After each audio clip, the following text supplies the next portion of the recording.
be right back with you.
Hi, Matthew. How we doing, bud? I'm doing well. Give me a time check. Or time check. Yeah.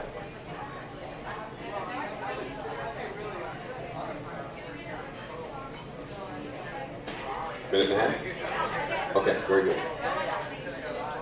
All right, folks, welcome to Triple Play Cafe. My name is Joey Claypack from 106.3 The River. I think everybody knows this gentleman next to me. In about a minute and a half, we are going to be going live on the radio. You will see question forms at your tables. If you have a question for Coach, fill it out, raise your hand. One of the staff will bring it up to us. If we use your question tonight, we'll give you one of these t-shirts that we have up here. Do this every Wednesday night. Don't forget it is wing night. All right, Coach. Give me a little sound check, Coach. 1, 2, 3, 4, 5, 6, 7. Turn it down here. How's that? However you want it. You good? Okay. Nice and strong. Here. Okay. All right, how's he sound, Matthew? You can't hear him at all? How about now? 1, 2, 3, 4, 5, 6, 7, 8.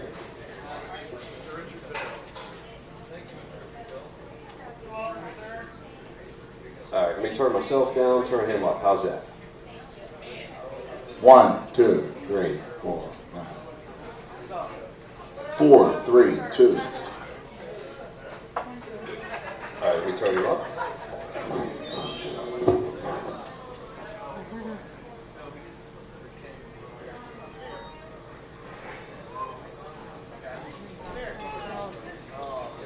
Well, let's get the sound good here.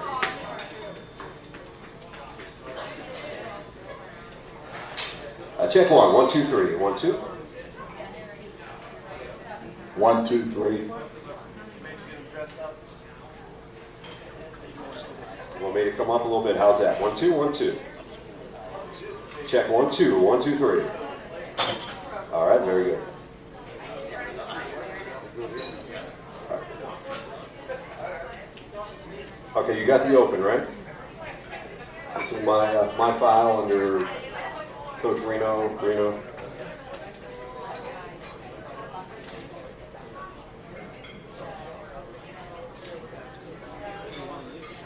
By the way, ladies and gentlemen, feel free to make as much noise as you possibly want when we take the air and leave the air.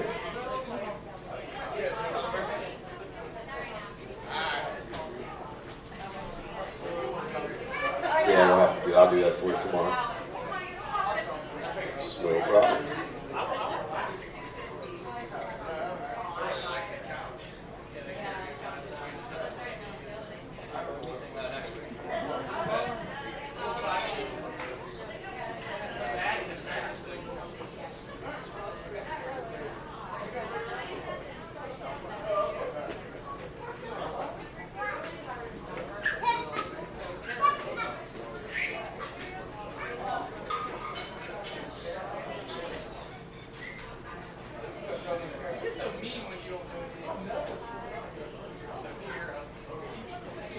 let's hear it, and we'll take it after that.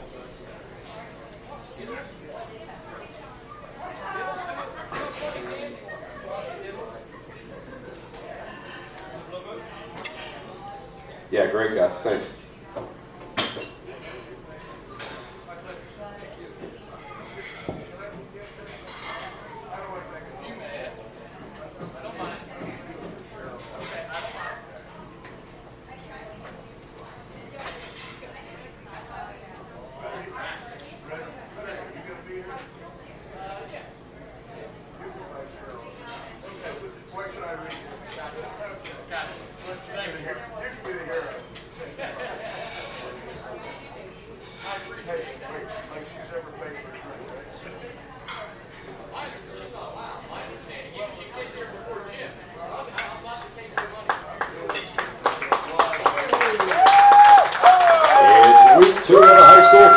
Season in before Steubenville Big Red tees it up against Akron Buckle Friday night. Let's talk Big Red football as 106.3 The River proudly presents the Ohio Valley Honda Coach Reno Show live at Triple Play Cafe. Hello everyone, I'm Joey Clayback sitting alongside the head coach of Steubenville Big Red, Reno Sutkoch.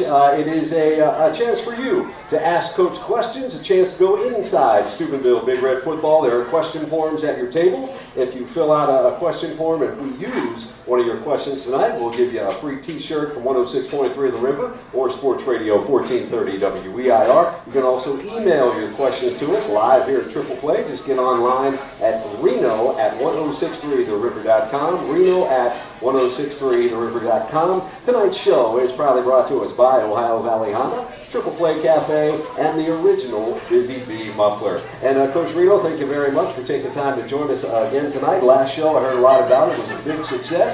Everybody liked the way that you answered the questions honestly. You didn't duck anything. You didn't hide anything. So probably the toughest question I'm going to ask you today, how's your steak?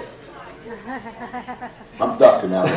No, it's delicious. It was great. It is wing night here at Triple Play Cafe. You need to stop by and see Alan, Ashley, or Angie. 40-cent wings plus drink specials. We do this every Wednesday here at Triple Play Cafe. Coach, 31-9 win over Morgantown last week. What did you see in that game that pleased you overall, in general? Probably how we improved physically. I was concerned about that going into the game, but as the game went on, I thought that our kids handled the physical part of the game pretty well. Things you noticed that maybe didn't please you, maybe need some areas or aspects of work? I'd say communications between myself and huddle, and defensively communication between the secondary and the linebackers. 31 points, Coach. All of them came in the first half, pretty much with the starters in the game. Touchdown drives of 1 play for 2 yards, 4 plays, 38 yards, 8 plays, 62 yards, 8 plays, 53 yards. I felt from up in the booth, and I want to get your opinion on this, the offense was really balanced. A mix of nice run and mix and pass during those long touchdown drives. That's what we're trying to do. We're trying to be balanced. Every year we say we want to be a balanced attack, and then we end up running the ball. But I feel that we were pretty well balanced Thursday night. But I'm really not. I'm concerned going into the game that we're balanced, but during the game, whatever works. Late in the first half, Coach, we saw the hurry-up mode a little bit. They actually scored a touchdown, but it was called back, resulting in a field goal. We'll talk about that later.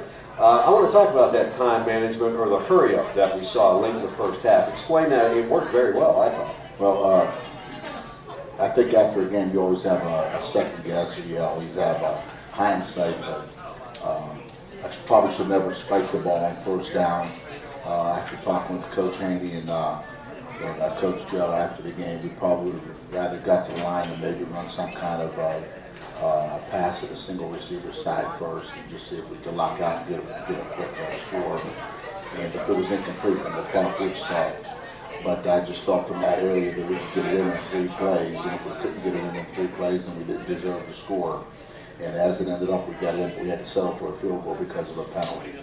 Well, the kids look very poised. I mean, obviously that's something that you work on day in and day out. Maybe you don't, but they ran it well Thursday night. We end every practice with the hurry up. And try to put pressure on the kids. And sometimes we do it for sprints, or we do it for whatever. And they always have something that they have to work for in that hurry up to put some pressure on him. But we do work on it every day. Senior quarterback Marcus Prather, 12 of 18, 133 yards, 3 touchdowns. Evaluate his performance. Well, the coaches gave him an A minus, and I really don't evaluate him on paper, but that you're asking me the question. I felt that Marcus did a real good job in running the huddle. Secondly, I felt that he did a good job on his fakes after plays and his carry on fake on a play action pass. I felt that he did a real good job on the short ball. I felt that he threw 2 long balls uncharacteristically for himself because the long ball is probably his best ball. And, but I think that's timing. I think there's game speed and there's practice speed, and I think the game speed was a little bit faster than they expected. So I'm sure the next time he'll have good timing on his pass. But one thing that you'd like to keep, you never want to overthrow that pass. We don't want to overthrow it. We just want to give the kid a chance to get the ball. But overall, I feel happy with Marcus. Yeah, his numbers kind of speak for themselves with the 3 touchdowns, over 100 yards. How do you feel he did? You kind of touched on it earlier, managing the game, managing the team, being the leader, doing the other things that quarterbacks need to do. The other things are the most important things. The passing isn't the most important thing. What we feel is the most important thing is that he takes command of the huddle. We break the huddle. We're lined up. Everybody's lined up. And we have a certain tempo that we want to go, and he has to lead the tempo. Sometimes you want to go slower, sometimes you want to go faster. But for our first game, I thought he did an excellent job. And like I told you last week, he's been working since the 5th grade. And so, and not just standing around with him, he's been working for this, and we're just happy that he's in that opportunity. Yeah, we noticed something from the booth last week after the first offensive series, something I've never seen before. Marcus came off, he was sitting on the bench. You as the head coach sitting next to him. You're talking to him. He's listening to you, shaking his head. I don't know if you want to share what you said. I was talking to him, but I don't know if he was listening. Okay, I don't know if you want to share what you said, but whatever you said worked. I just told him, you have to relax. You can't let it bother you that the whole town's depending on you. You're the key to whatever we do. But no, we just sat and talked, and I really didn't say anything that important. We just a conversation, just to settle him down. Coach Meyer and Coach Haney did most of the talking with him. I don't really communicate with the quarterback because I don't think that somebody as hyper as me or as high-strung as me can deal with the quarterback. And I think that the quarterback and quarterback coach have to be on a different level than everybody else. And they have to always be composed. And I told him that when I first met him in the 8th grade that he won't be spending a lot of time with me because the quarterback has to have composure and has to always be under control. And that's why I don't spend a lot of time with the quarterback. Let's talk about the receivers. Senior Najee Murray made a beautiful 20-yard catch. 2 juniors, I thought, did a great job. Wideout Matt Petrella, 2 catches, 43 yards and a touchdown. And the guy who wears my former number, best number in all of football, tight end Eric Robinson, 2 catches, 32 yards, 2 touchdowns. Talk about the play of your receivers. Number one, the first thing I'm interested in the receiver is how does he block? How does he do things other than catch the ball? Because the reason why they are receivers is because they can catch the ball. But if you look anywhere from the pros down to grade school, you're only going to catch 3 or 4 passes a game, 5 at the most, but you're going to block every play. And Eric's in there as a blocker first, and he's a good receiver. Matt Petrella is a blocker first. All receivers have to be able to block. And we didn't do a real good job on outside plays. We sort of teach our receiver to read. Like if we're running a sweep to the right, he has to read the corner. If that corner is bailing out or backing up and he cracks on the safety, if that corner comes up and he blocks the corner. So we have to do a better job of reading that. And they did good on some of the plays, but a couple of the plays you'll see where the corner was one-on-one with our tailback, and we don't mind that if it's downfield but not at the line of scrimmage. So we had to work on that a little bit. But as far as getting lined up and going in motion and following your markings on the field, and every play has a marking on the field, they did a real good job at that. I think we only had 2 miscommunications, 2 misalignments. One of them was probably my fault because of the signal. I don't think my signal was clear enough, and the other one, we just messed it up. But everything that went wrong Thursday night is fixable, and we worked on this week just fixing what we did do wrong.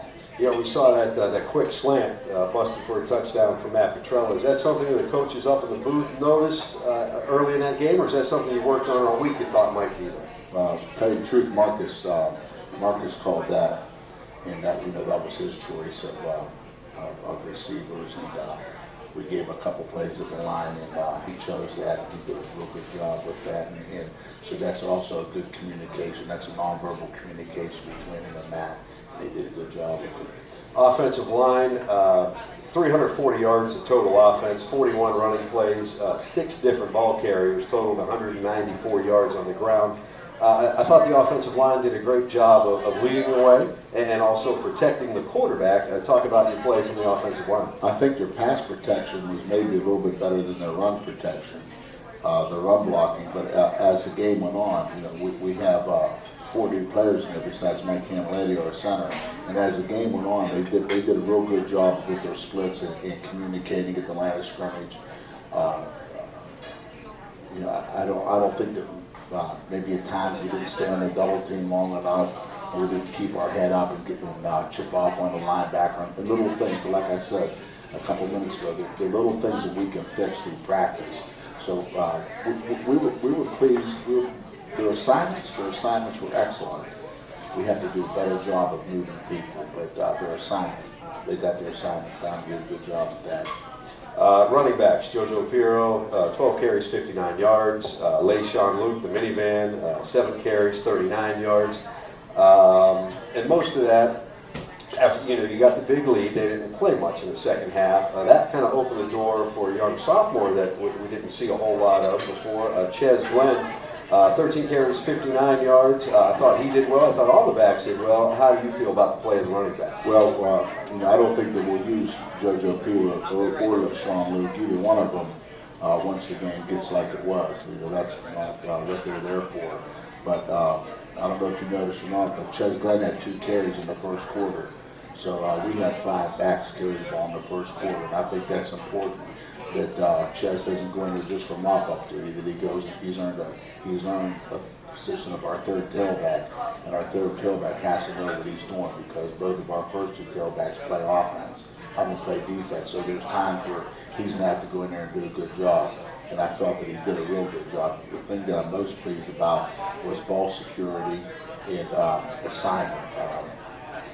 I felt that we didn't do an excellent job at always hitting the hole. But like I tell the backs, I can't tell you how to run. I can teach you techniques and things like that, but you have to learn to trust your eyes and run with your eyes and not your feet. So that's just something that JoJo and LeSean are really improving on, and I really like the way they run. And Ches has some natural ability, but they're not going anywhere without the offensive line and the fullbacks that we have. Coach, that young man, Glenn, was he been in the system? Was he a junior high guy? Did he work his way up? Yes, he's been with us since the 7th grade. He had a real good freshman year. And we had some other kids in there at tailback, but he's just done a real good job. He's done a good enough job where he's a third tailback now, and I think that's a pretty good position to be in as a sophomore. Again, ladies and gentlemen, you are listening to the Ohio Valley Honda Coach Reno Show live from Triple Play Cafe. We do it every Wednesday night here at 106.3 The River, live from 7 until 8 o'clock. And we encourage you to ask some questions. There are question forms on your table. If you ask a question, just wave it up. One of the staff members will come up and bring it to us. If we use it tonight, we'll give you a t-shirt. Also, you can email a question to us live here at Triple Play Reno at 1063theriver.com. Tonight's show also brought to you in part by Ohio Valley Honda in Steubenville. They wish good luck to all area athletes and coaches. They are proud to support Ohio Valley High School athletics. At Ohio Valley Honda, you'll find a great selection of new, certified, and pre-owned vehicles, and they're celebrating 25 years of helping their customers with their automotive needs. Ohio Ohio Valley Honda, proud recipient of the President's and Council of Excellence Awards from American Honda. Visit them today, Ohio Valley Honda, Route 7, Steubenville, or you can visit them online at ohiovalleyhonda.com. When we come back to Triple Play Cafe, we'll talk defense about last week's game. It is Joey Playback. It's Coach Reno Socos, the Ohio Valley Honda Coach Reno Show, live at Triple Play Cafe on 106.3 The River. Thank you, bud. Bring me down. All right, 1, 2, 1, 2, 1, 2. How's that? A little more. 1, 2, 1, 2, 1, 2. All right.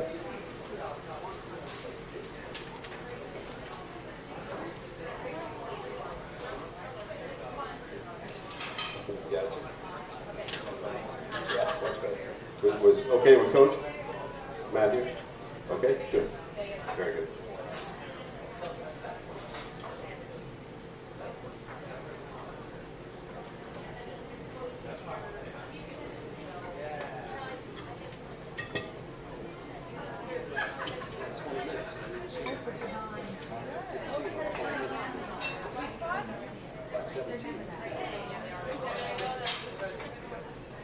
Give me a moment.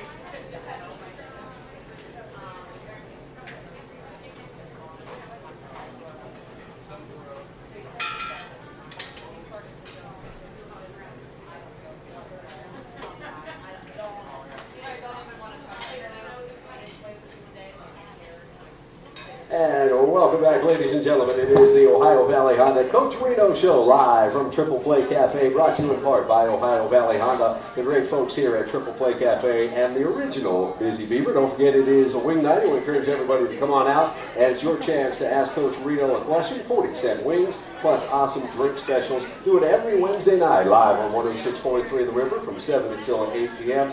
Again, a 31-9 victory to open the season last week against Morgantown. Let's talk defense this segment, Coach. You limited Morgantown to 124 total yards, 106 on the ground, 18 through the air. The big stat that jumped out at me was I thought your defense was great on third down, holding the Mohegans to just 1 of 10 on third down conversions. Let's start with the guys up front. How do you think the D-line did for you? Well, first of all, out of the 5 possessions that they had in the first half, we were 3 and out on 4 of them, and the other one was a 5-play possession. So I felt the whole defense played well, but it starts with the defensive line. You know, we need our defensive line to penetrate and try to disrupt the path of the back where he wants to go and force him to go where we want him to go. And I thought they did a real good job with that. I thought the linebackers did a good job of scraping, and I felt that our safeties did a good job. We need a little bit better play out of our corners and run support. But they're both young, and I'm sure that they'll pick up and do a better job with their run responsibility this week. You can tell the defensive line using technique, well coached. I mean, the offensive line of Morgantown was definitely bigger than we were, but that really didn't pose a problem. I think Coach Camilletti does a great job with our defensive line. There's 7 of them that he plays right now, and they're solid players. We just have to, like I said, we have to improve basically in our first step on our slant, and we have to improve a little bit on the double team because we're going to face a lot of double teams this week. But a double team is a block that any defensive lineman has to be able to play against, and that's where it all starts on the defensive line. So we're going to have to do a real good job breaking up the double team and do a better job with our first step on our slants. The Mike linebacker, LaShawn Luke, he led the team in tackles. He had 6. I want to talk about the linebackers, how he would rate them a little bit. Is that the job of the defensive line in that specific defense to clear up the linebackers so he can make most of the tackles? Well, by rule, most people teach defensive that the defensive line, if you're one-man block, you better make the play. And if you're two-man block, then the linebacker should make the play. So we call it that's our 2-for-1 rule. If you're taking 2 people to block you, then you're doing a job. And it might not look good on the stat sheet, but if it's taking 2 people to block you, then that linebacker should be filling his gap and making the play. DBs did pick off the pass. I want to talk about them a little bit. You said you wanted some more out of your corners. Talk about that. Well, I just think that corners in our defense are really cover people, and you know, we like to play the game with 9 defensive players and have those corners go out there and just don't give up anything big in our cover 4. But when you're in cover 2 and in cover 3, you have to be able to you know, defend your area, defend your gap, and we have to do a better job with that. We don't play a whole lot of different coverages than 4, but when we are in those coverages, they have responsibility against the run that they have to take care of. You know, we had a question last week, where as soon as we left the air, from Rodney from East Springfield. He wanted to know, first he said, roll red, roll high, coach. He wanted to know what kind of coverage you play in the secondary man or zone. I don't know if he was talking about last week, this week coming, or in special situations. Talk about that.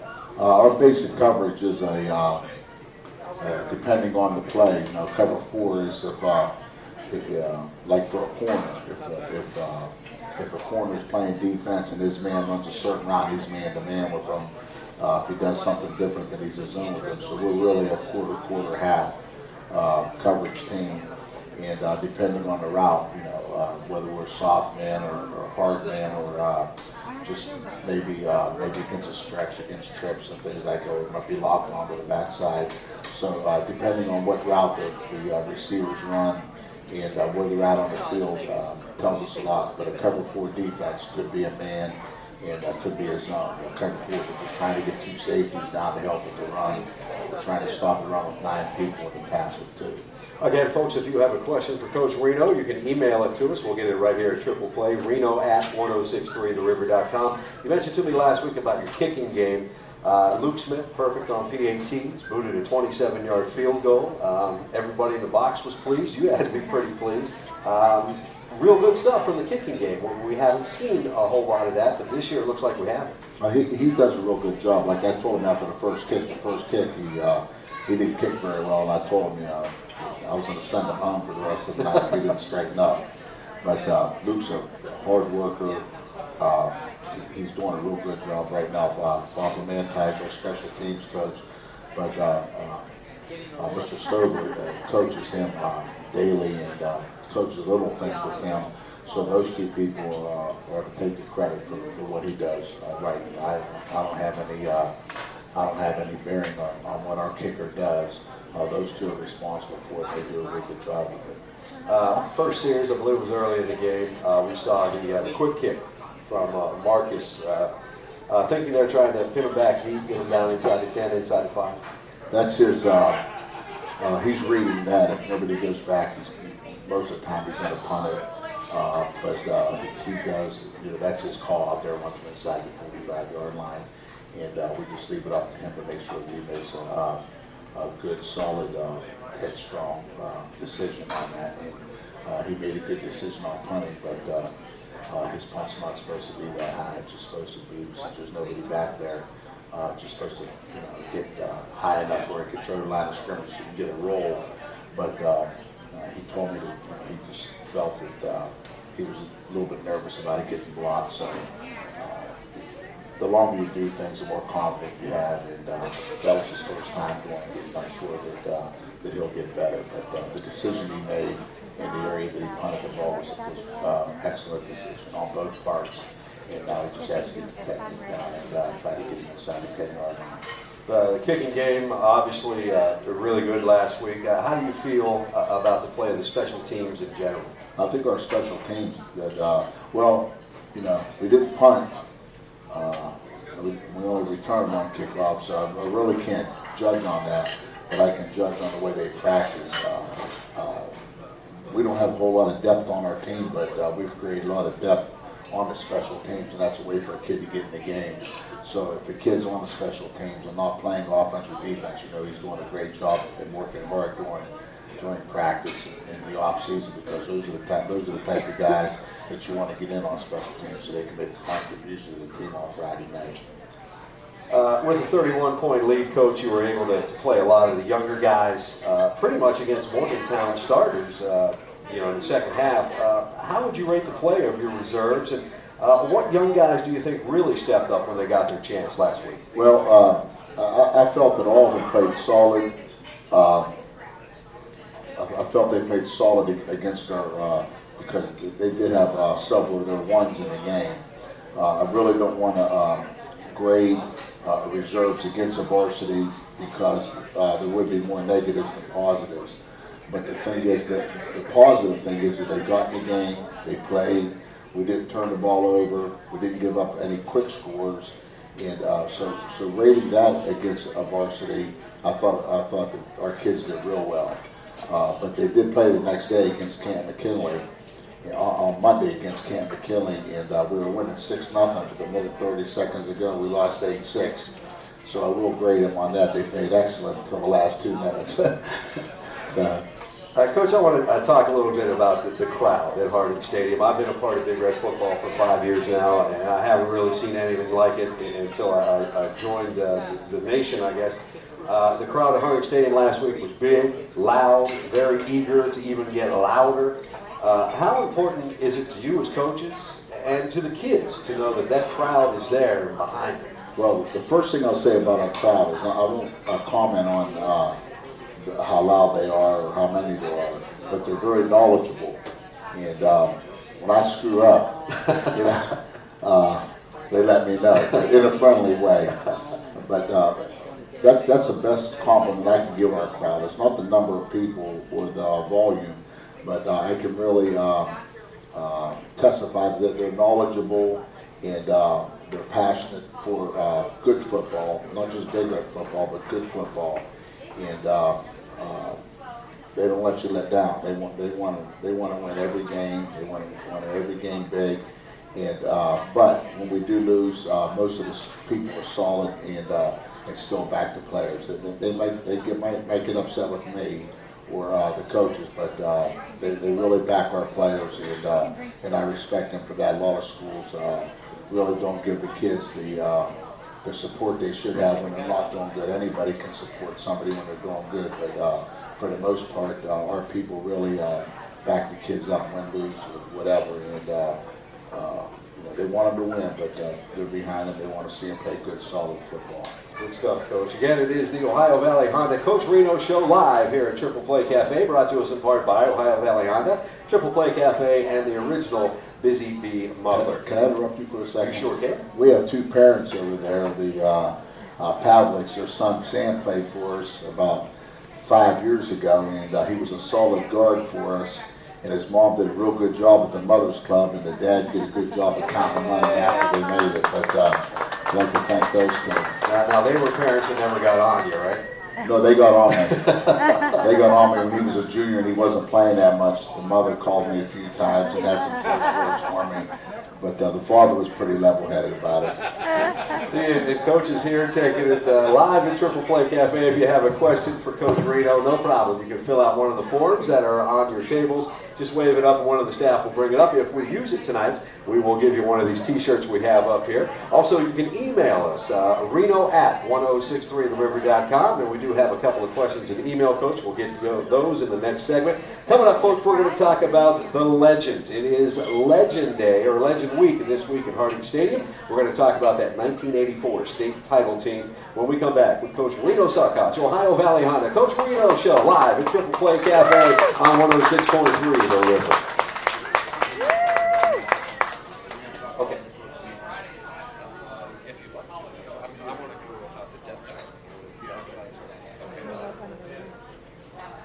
All right, buddy. Hey, good job, Matthew.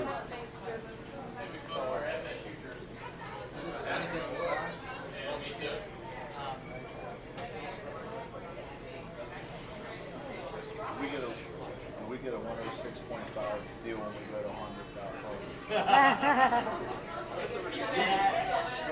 I'm sorry, Matthew. What? I want to see what his vacation is. New York, he looked at it. Yes. I guess she forgot your name.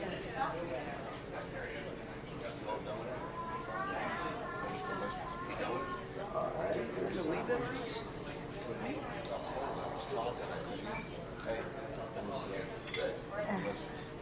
That might be weekly. All right, buddy.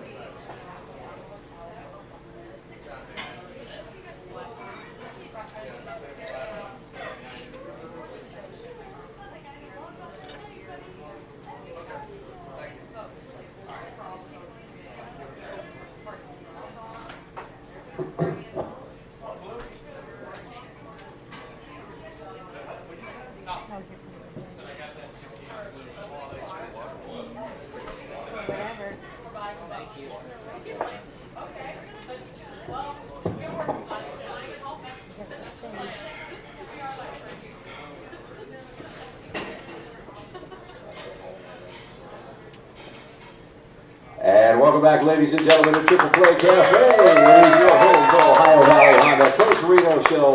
Every week we sit down with Coach Reno Sockhouse live here at Triple Play Cafe, and we go inside. We talk X's and O's of Steubenville Big Red Football, brought to you in part by Ohio Valley Honda, Triple Play Cafe, and the original Busy Bee Muffler. And Coach, before we go on to our next segment, I'm gonna let you take the mic for a second. Yeah, I like to say hi to my wife. She had a big meal cooked for me when I got home. She spent all day working. I forgot to tell her I had to be here. So, the meal went out the window. We came out here to eat. Mr. Sockhouse, not my fault, okay? Just keep him happy. That's all we ask. Keep him happy.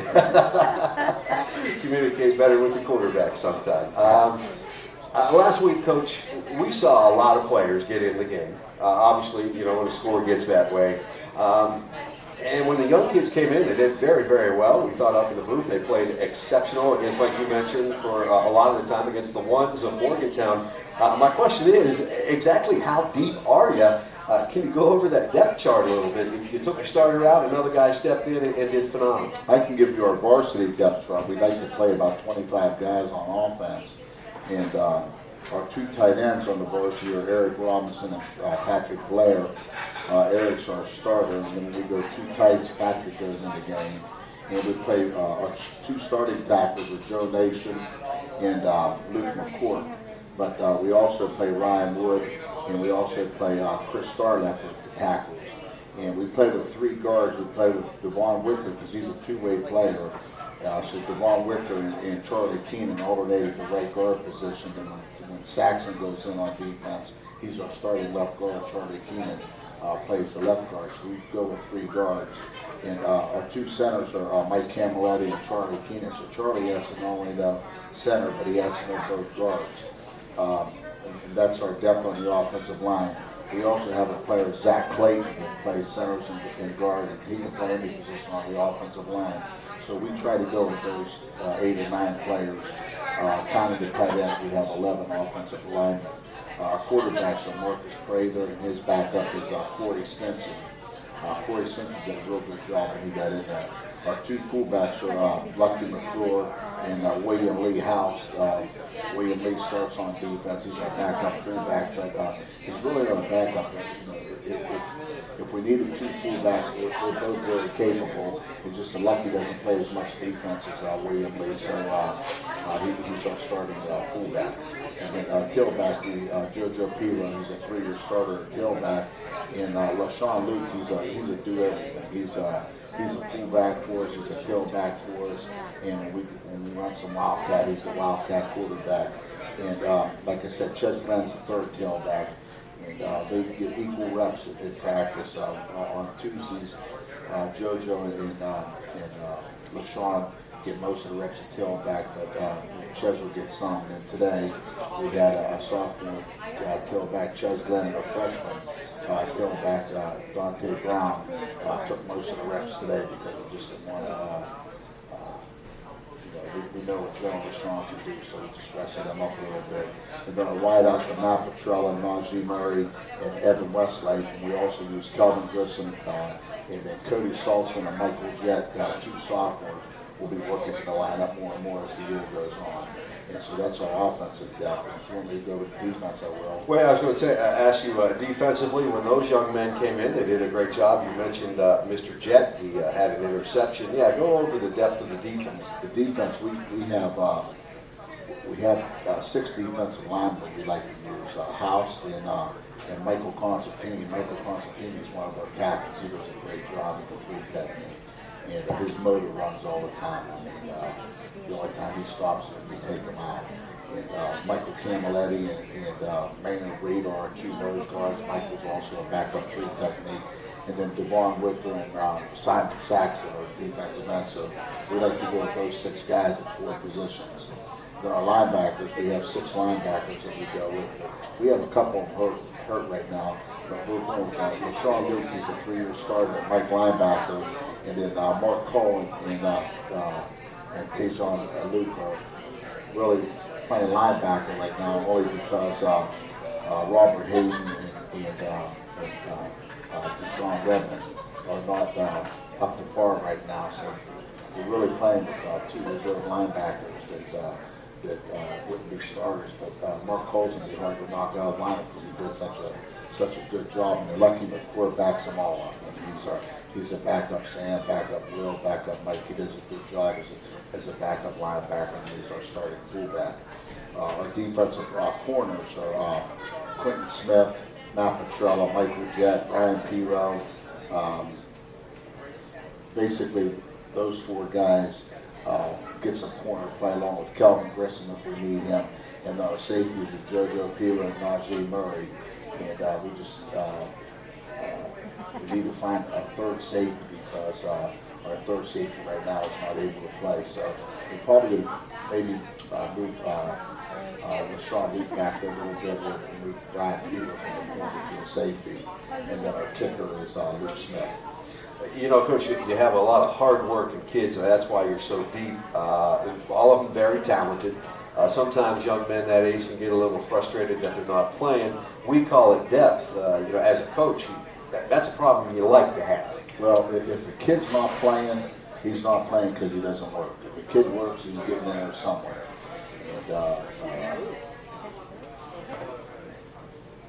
And I can't say anything different than that. If you work, you're going to play. That's the name of that team. But you know, the sophomores, you know, everybody had, like that. You know, I was pretty upset with them yesterday in practice. Everybody spends time on the scout team. I don't care who you are.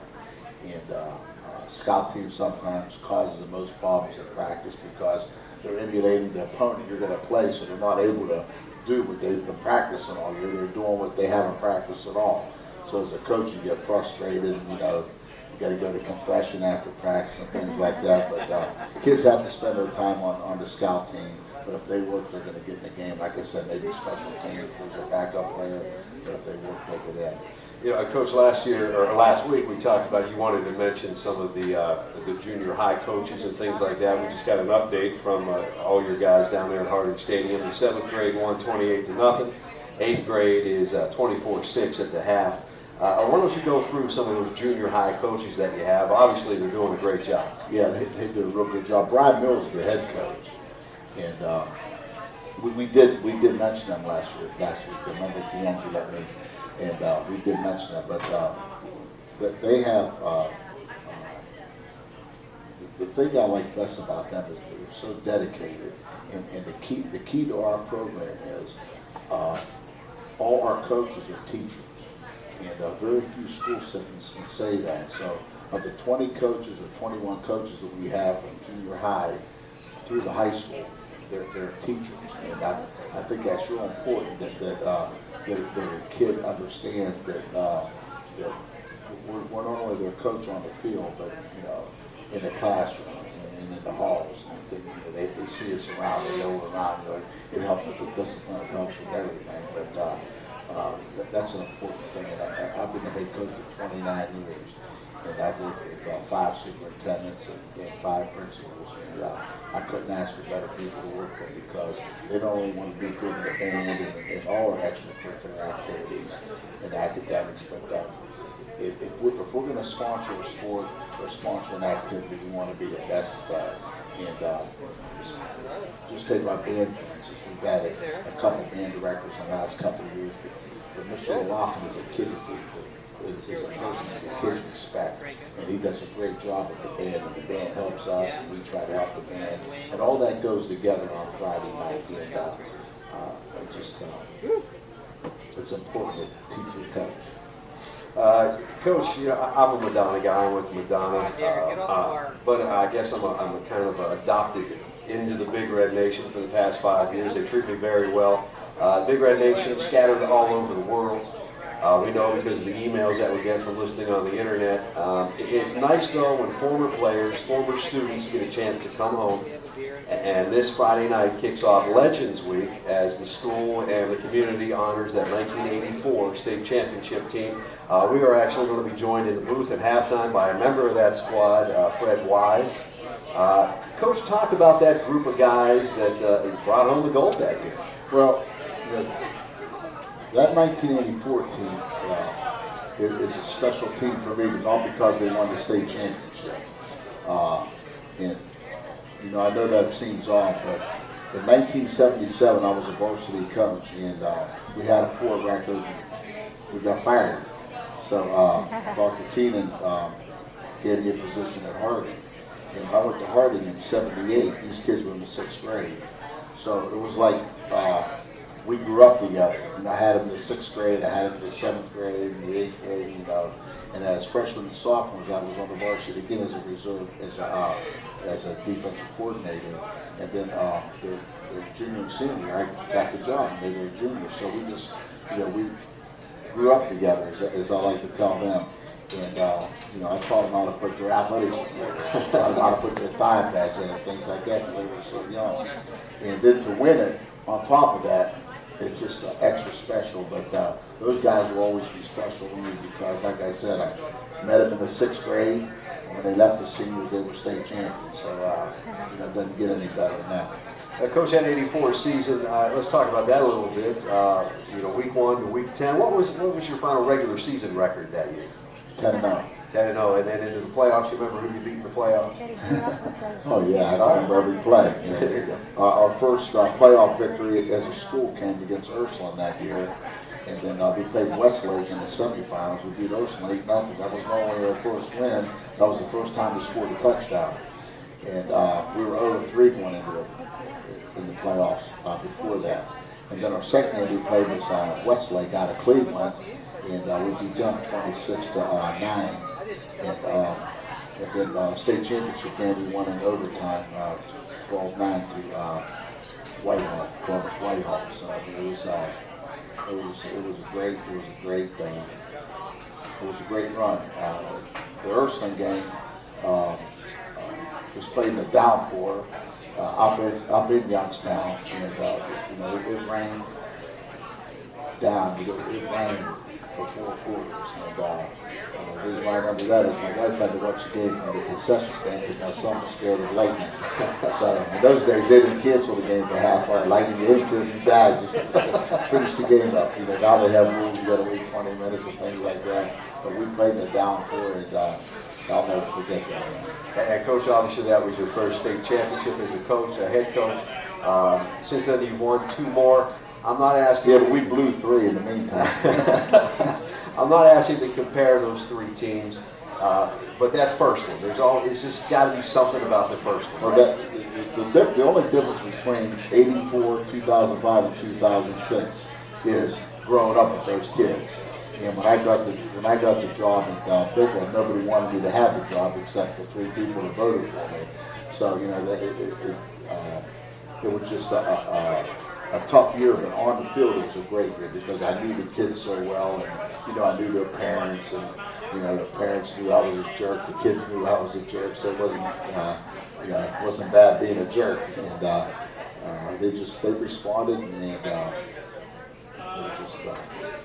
but as far as difference goes, I'll say that '84 was our first one. The 2005 and 2006 made me feel like I could still coach.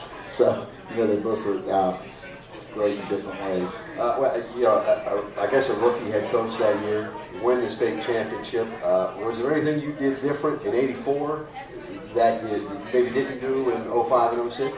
No, Same guy. I've been the head coach for 29 years, and I probably haven't called 29 plays. So, you know, I just stand around and I'm window dressing, and and the kids our kids play. I mean, one thing I can say is, you know, we're going to go on the field this Friday. I don't know if we're going to win or lose, but our kids will leave everything up on the field when they lose. They're going to leave it there. Well, and see, and I would say that's a credit to the coach. You get the most out of your players. Maybe, you know, I coach. I have one thing that motivates me is fear of failure, and sometimes you know you drive your players so hard that you feel like a bully. So you got to pray that you're a real man and not a bully, but sometimes you got to just if the kids know you appreciate them, they're going to give it up for you. They know I and the coaches appreciate everything you do. It might be tough on Monday through Thursday, but on Friday we're going to work afternoons on it. You know, Coach, you hear some even coaches say, you know, winning breeds winning. What are your thoughts on that? Hard work breeds winning. You know, I don't know if winning breeds winning, but I know that hard work pays off. And winning isn't always having the best time on the scoreboard. But I think every kid that plays football is a winner. Every team's trying to get to the next level, be a champion. But every kid, no matter what goes on, they're a winner because it's so easy to quit. So many kids quit today, and their parents let them quit. That the kid quitting doesn't upset me as much as the parent allowing them to quit. And we had a kid that came up to me one day and said, "Coach, I'm not going to be here." And I said, "Okay." I said, "It really disappoints me that you're not going to, that you don't want to play football anymore." And the next morning he was there. I said, "What are you doing?" He goes, "My dad said quitting's not an option." So, Coach, the '84 team, can you mention some of the guys, some of the names that really contributed that year? I can name all of them. I won't name some that contributed. I can name them. The seniors, you mean? Yeah, that's fine. Okay, we're only honoring the seniors. The 84 seniors. Our center was Mark Tamucci, and our right guard was Bobby Andrine. Our left tackle was Charlie Keenan. Our two tight ends were Jimmy Barron and Barney Morrison. We had two juniors on the offensive line, Eddie Smith and John Downard. I don't know how I can forget him. He was a great one. Our quarterback was Steve Odianis. He was a junior. Our fullback was Brian Young. And we had three tailbacks that year. We had Steve Lucas, who rushed for 1,000 yards. We had Todd Kelly. And we had our third tailback was a younger kid, Danny Wise. And then our wideouts were John Murray and Freddie Wise. That was our offense. Our defense was Downard and Charlie King with the tackles. Matt Morrison and Joe Johnson were the ends.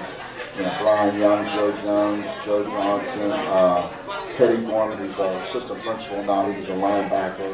And our corners were Joe Biasi and Danny Wise, and our safety was Curtis Herring. So we had a solid team that year, but the thing that made that team so great was we had good kids behind them. We were deep. I mean, if a kid got hurt, or I got mad at a kid, I could sit him down and put another kid in. And it's a funny story. Matt Morrison, who's now the principal at Edison, we were playing Wintersville, and Wintersville punted, and all we had to do was take a knee. And Matt had a great block, and he stood above the kid and was pointing at him and got a 15-yard penalty for unsportsmanlike conduct. And I grabbed him by his face and I said, "Matt, you'll never get on this field again. Your time is big, it's done. It's finished. You can hang it up." And the next play we thumped it. I said, "You didn't even stop it." That team was just, it was a good team. Coach, what do you think the kids playing right now? Kids you have now, what do you think they take from seeing the legends back in town, and how do you think that benefits the current players? We have a big sign in the locker room that I put in 1983. I got it from Michigan. It has the eye of the pass, and it's the eye, and then the eye is just a big eye. And no matter where you go in that room, it looks like that eye is looking at you. So we talk about the pass a lot. And also in our locker room, there's Dookie Milosevic, 1964 first baseman for the Legion. Every kid that ever played starting in 1900 has a brick with their name on it. And there's about 1,900 kids up there starting in 1900, their name, their grade, their position, and their number. And and I tell them, that's the foundation of this team. So, and there's about maybe 7 or 8 football mothers that helped me put all these names up there, maybe about 15 years ago. And in particular, Leon Lindsay came back, like this team's coming back for 84. When the 1960 team came back, Leon Lindsay, who was a real good player on that team and went on to play at Ohio State, came in with his girlfriend and saw his name up on the wall, took a picture of it and had tears in his eyes. So, I mean, that means a lot to them. But these kids, they say coach.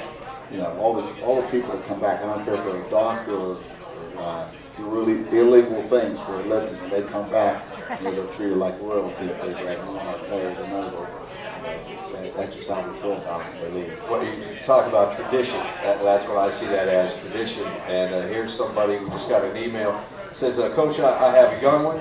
who would like to play football, hopefully for Big Red one day. He says, Coach, is there anything that you can tell me that he should be working on and what he could be working on to be able to make it to that level when the time comes? I think the best thing a fifth grader can work on is discipline. Keep your room clean. Listen to your parents when they talk. You don't have to go out there and play tackle football and play every sport and do all those things. You have to learn to just be a good person, a good kid, and work hard. If you do something, do it hard. And the best thing a parent can do is to teach your kid when you start something, finish it with pride, no matter what it is. Because the reason why there's good habits and bad habits are easy. Good habits are things you have to work on. And if he wants to be a good football player, no matter where he plays, just work at doing things right. And maybe do some push-ups and stuff like that right now. But we have a lift club that my son runs and a bunch of the junior high coaches that starts in the 5th grade. So in the spring, if it goes to student schools. We have a lift club that starts right after wrestling in February, and it goes on to July. It goes 5 days a week. We have 8th grade on Monday, Wednesday, and Friday, the 7th grade on Tuesday and Thursday, the 6th grade on Monday, Tuesday, and Thursday, and the 5th grade on Wednesdays and Saturdays. So he can get there and get the basics down and just get in the habit of being dependable, being a good teammate, show up when you're supposed to show up, and listen to your dad because you do something. Again, ladies and gentlemen, you are listening to the Ohio Valley Honda Coach Reno Show live from the Triple Play Cafe in Steubenville. We're going to take a time out. When we come back, we'll talk about this week's opponent, Akron Buchtel, live at Triple Play Cafe, 106.3 The River. All right, how are we doing on time?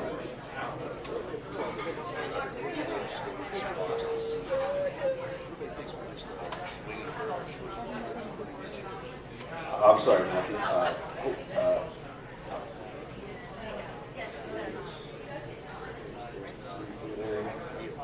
Roasted potatoes were awesome. Do you mind? Is that okay? All right. Okay, we're on number 3, right? Did you really? Glad to hear that. He earned it though, didn't he? Okay, we can piggyback 4 and 5 at the end of the show. Is that okay with you guys? Tell him I said hi. All right, very good. All right, yeah, we'll try to get you. Okay, we'll try to get you close to 8 o'clock. We may go over a second or two.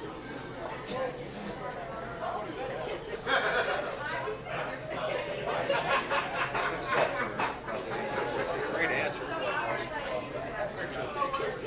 I mean it. When you ask me a question, I'm going to answer. Jamie for students.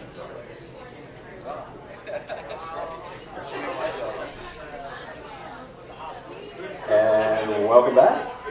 Yes, we are back. Welcome back, everybody. Ohio Valley Honda Coach Reno Show. Live here at Triple Play Cafe in Steubenville. We're having such a good time over here. I forgot to do what I'm supposed to do, so I'll do it right now. Ohio Valley Honda in Steubenville wishes good luck to all area athletes and coaches. They are proud to support Ohio Valley High School athletics. At Ohio Valley Honda, you will find a great selection of new, certified, and pre-owned vehicles.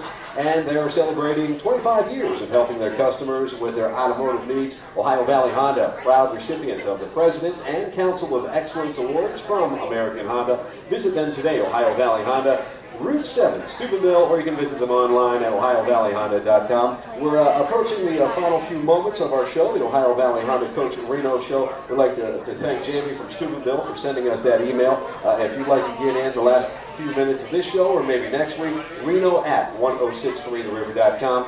Coach Akron Buchtel, let's break them down on our last segment here. They lost to Massillon last week. In general, what do they bring to the table? Physical. They're physical and they're fast. There's 2 things they bring to the table. They're not as fast as the service I got today here with the meal that I had with that. They're physical and they're fast every year. And we've had some great games with them.